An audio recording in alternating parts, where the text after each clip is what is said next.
Hey guys, my name is Tanya Carrier and I'm an online lifestyle coach. And today I want to give you my top 5 tips to keeping your gut healthy. A little bit about me before we get started on this topic, because maybe you're wondering why I'm talking about this. In 2009, I was diagnosed with ulcerative colitis. I had pan ulcerative colitis, so basically my entire colon was inflamed. Prior to this, I had never heard of colitis. I didn't know anybody who had it. I didn't know what it was, and I was terrified. Um, it was in July. I woke up one day and just had diarrhea. It was really bad. And I thought that I had just, a stomach bug that had to run its course. So a couple days go by and it doesn't get any better. So I decided to get checked out. And I went to my primary care office and they said it sounds like it's just a bug that needs to run its course. So I went back home and a week later it didn't go away. So I gave them a call again and they wanted to see me and they did a couple tests. They sent me to the hospital for some testing. Everything came back normal. They were looking for parasites. I didn't have anything wrong with me, and they figured it still needed to run its course. Well, 4 weeks go by, and at this point, it was just blood coming out of me. And my husband was like, "You need to go to the hospital. Like this can't go on." So he brought me to the hospital. After the stool sample, they immediately admitted me to the hospital. They couldn't believe that it had gotten this far, that I wasn't, referred to a specialist prior to this. Um, and it was in the hospital that I was diagnosed with pan ulcerative colitis. My whole entire colon looked like if fire had gone off. That's what I was told by the GI doctor. It was really, really bad, and I was told I would need to be on medication the rest of my life. I was completely terrified. Um, and I just, went with it. I just did what the doctor said, took my medications, hoping for the best. Well, I didn't really have any relief. I had gone through this for 3 years and I couldn't get off of prednisone. I had a dependency to it. I couldn't find a treatment that was working for me. I either had like a liver failure to liver not failure but reaction to a medication I was taking, so I had to get off of it immediately. I had a rash that I had developed from a allergic reaction to a medication I was on, so I had to get off of it. We tried IV therapy treatment. We tried everything under the sun, and we couldn't find something that was going to work for me.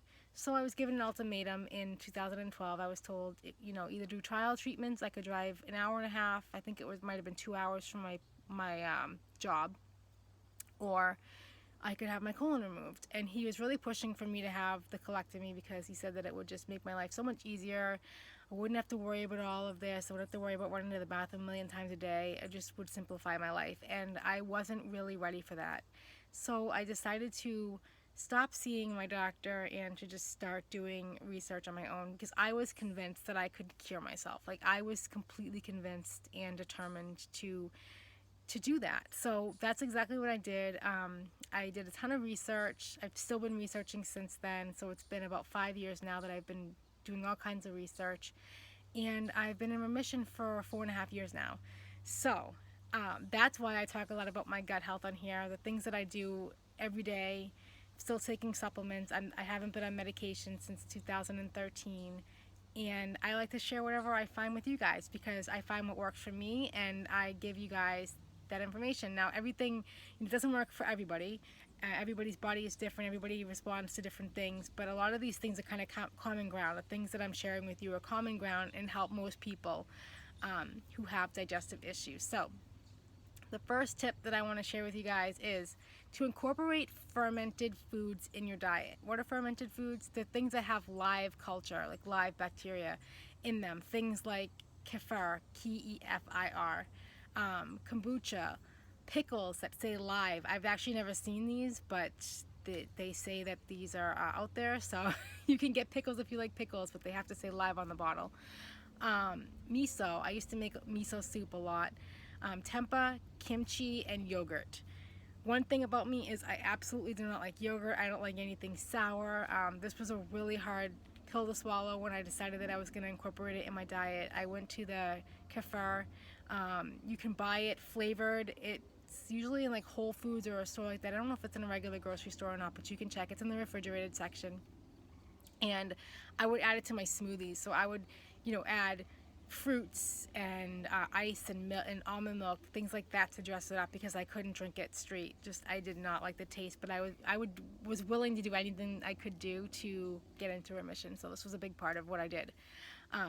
Number two, eat foods that help fight inflammation.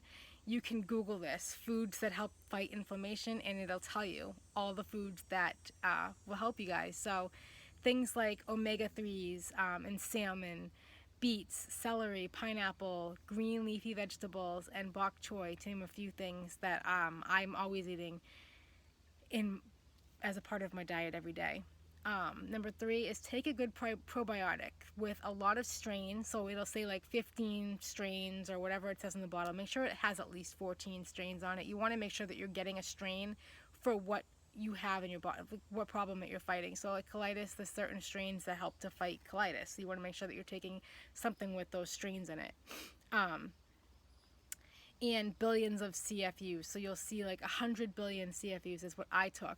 And usually you'll find these in the refrigerated section because you want to keep these probiotics, you want to keep them alive. You don't want them to be dead because they're not going to work as well.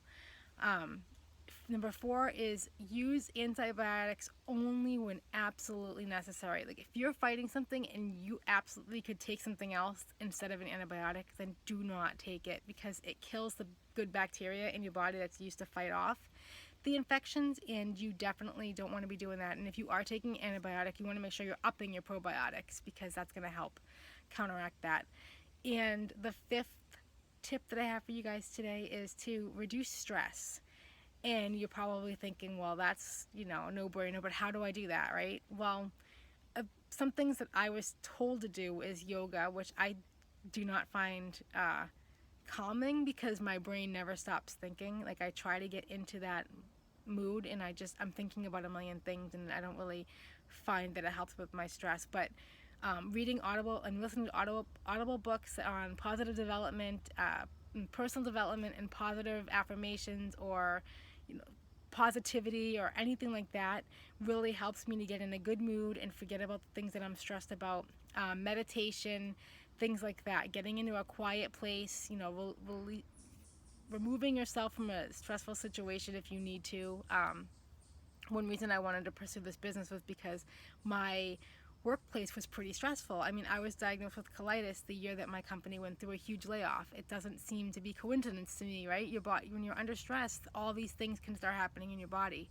And so I really, really try hard to avoid stress at all costs. And my husband is really good at reminding me to take a breather and to not get stressed. Those are my 5 tips to helping you keep your gut healthy. I hope that they helped you. If you have any questions, feel free to reach out to me. I'd be happy to chat with you about what I've done in more detail to get into remission. And I hope that you're feeling better, or the person that you want to share this with is feeling better soon.